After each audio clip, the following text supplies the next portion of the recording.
The vibrant streets of Manhattan were no stranger to chaos, but today felt different. A biting December wind howled through the towering skyscrapers, chilling everyone to the bone. Among the hurried crowd, a man in a tattered coat and worn-out shoes collapsed to the ground. His face was pale, his hands trembling as he clutched his chest. People paused, their gazes lingering for a moment before moving on. Phones were out, capturing the spectacle, but no one stepped forward to help.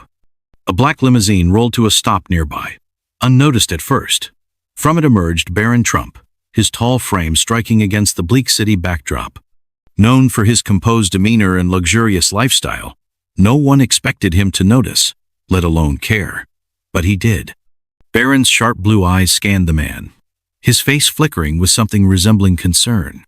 He crouched beside the man, placing a hand on his shoulder. "Call 911. He barked at his driver, his voice steady yet urgent. The man's cracked lips moved, barely audible. "Help me." Barron's expression softened. "I've got you." The crowd grew, whispers swirling. Why was the billionaire heir helping? No one could have predicted what came next. Paramedics arrived within minutes, loading the frail man onto a stretcher. As they wheeled him away, something caught Barron's eye, a crumpled piece of paper, slipping from the man's pocket. Without hesitation, Barron picked it up.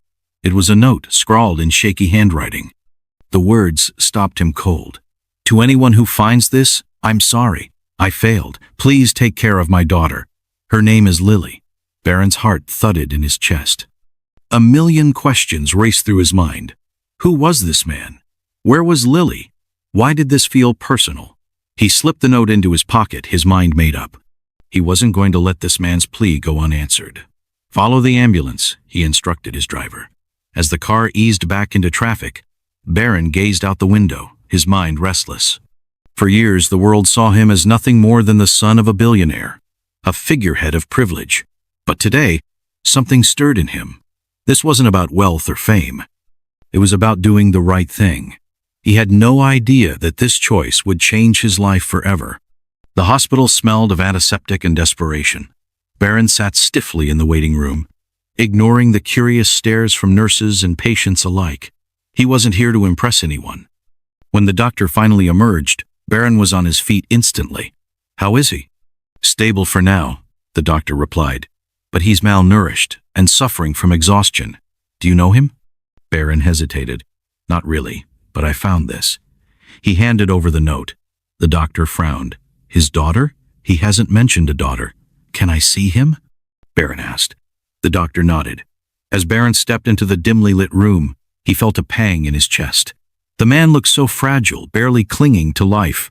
Suddenly the man stirred. His eyes fluttered open, focusing weakly on Barron. "Lily," he rasped. "Where is she?" Barron asked gently. "Alone," the man whispered, tears leaking from his eyes. "Promise me you'll find her." Barron leaned in, his voice firm. "I promise." Barron left the hospital with a heavy heart and a mission. He couldn't shake the man's pleading eyes, or the desperation in his voice. Who was Lily? Was she safe? Using the man's ID, Barron tracked down his address, a rundown apartment in a forgotten corner of the city. The elevator groaned as it carried him to the 4th floor. He knocked on the peeling door, his pulse racing. A small voice answered, "Who is it?" Barron's heart clenched. "I'm here to help." The door creaked open, revealing a little girl no older than 6. Her eyes were wide and fearful, her face smudged with dirt. She clutched a stuffed bunny to her chest, its ear nearly torn off. "Are you Lily?" Barron asked softly. She nodded, her lip trembling. "Where's Daddy?" Barron crouched to her level, his voice gentle. "He's in the hospital, but he's going to be okay. Can I come in?" Lily hesitated before stepping aside. As Barron entered the tiny apartment, the weight of what he had taken on began to sink in. The place was cold and bare, with barely any food or furniture. He swallowed hard. This wasn't just about finding Lily. It was about saving her. Barron sat on the threadbare couch as Lily watched him cautiously from across the room. She didn't say much, but her big brown eyes spoke volumes.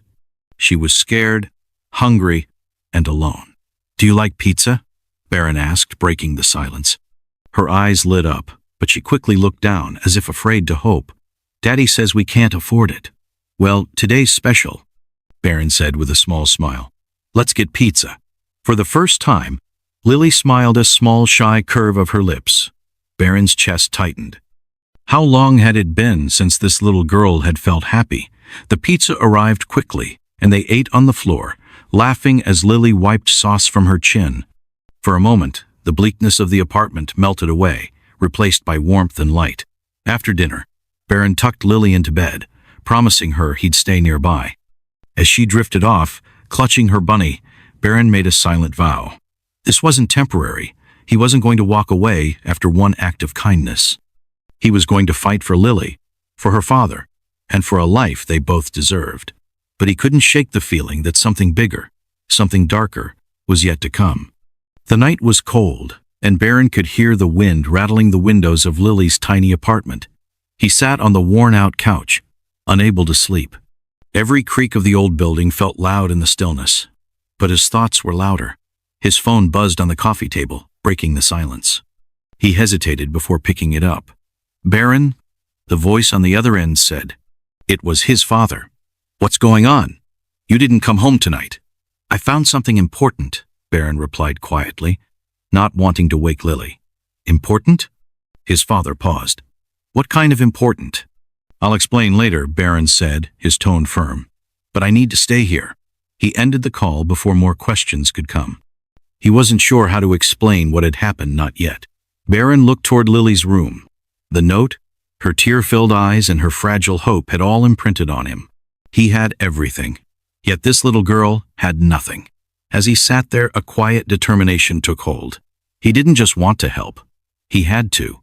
But deep down, he couldn't shake the feeling that there was something he was missing, something that could change everything. The next morning, Barron decided to visit Lily's father at the hospital. He wanted to tell him Lily was safe, but as he walked into the room, he froze. A woman in a dark coat stood by the bed, her back to him. She held a clipboard and was speaking softly to the unconscious man. Who are you? Barron asked, his voice steady but curious. The woman turned, startled. Her eyes narrowed as she took him in. I could ask you the same thing, she replied. I'm a friend, Barron said, his tone cautious. The woman sighed. I'm a social worker.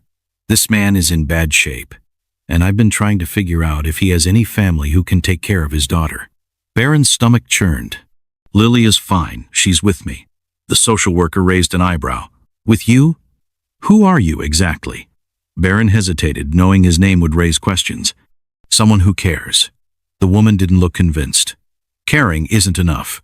Lily needs stability. And her father. He might not recover. Barron clenched his fists. He wasn't going to let Lily end up lost in the system. But how could he prove he was what she needed? Back at the apartment, Barron sat with Lily on the floor, flipping through an old photo album he'd found tucked in a corner. The pictures were faded but full of life, a younger version of her father smiling proudly, a baby Lily in his arms. That's Mommy, Lily whispered, pointing to a woman in one of the photos. Barron looked closer. The woman had kind eyes and a warm smile. Where is she now? He asked gently. Lily's face fell. She went to heaven, she said softly. Barron's heart ached. This little girl had already endured so much. He turned another page and found something strange. There was a group photo with Lily's father and some men in uniforms. They looked serious, almost scared. Who are they? Barron asked. Lily shrugged. Daddy doesn't talk about them. Barron frowned. There was a story here, one that Lily's father had kept hidden, and somehow Barron knew it was tied to why this family was struggling so much. He glanced at Lily, her small hands clutching her stuffed bunny. No matter what the truth was, he had to protect her. Later that night, as Barron cleaned up the apartment, there was a knock at the door. He opened it cautiously, and a tall man in a leather jacket stood on the other side. Can I help you? Barron asked, his voice firm. The man smirked. I'm looking for Lily's dad. He owes me. Barron's stomach dropped. He's not here. The man stepped closer, his voice dropping to a menacing whisper. Well, when you see him, tell him time's up. No more hiding. Barron's fists clenched. Leave. The man chuckled darkly before walking away, his footsteps echoing down the hall. Barron shut the door, his heart racing. Who was that man? What kind of trouble was Lily's father in? He turned to see Lily watching from the hallway, her eyes wide with fear. "Who was that?" she asked, her voice trembling. "No one important," Barron lied, forcing a smile. "You don't need to worry." But inside, he was anything but calm. The pieces were falling into place, and the picture they formed wasn't pretty. Barron knew he couldn't wait for answers.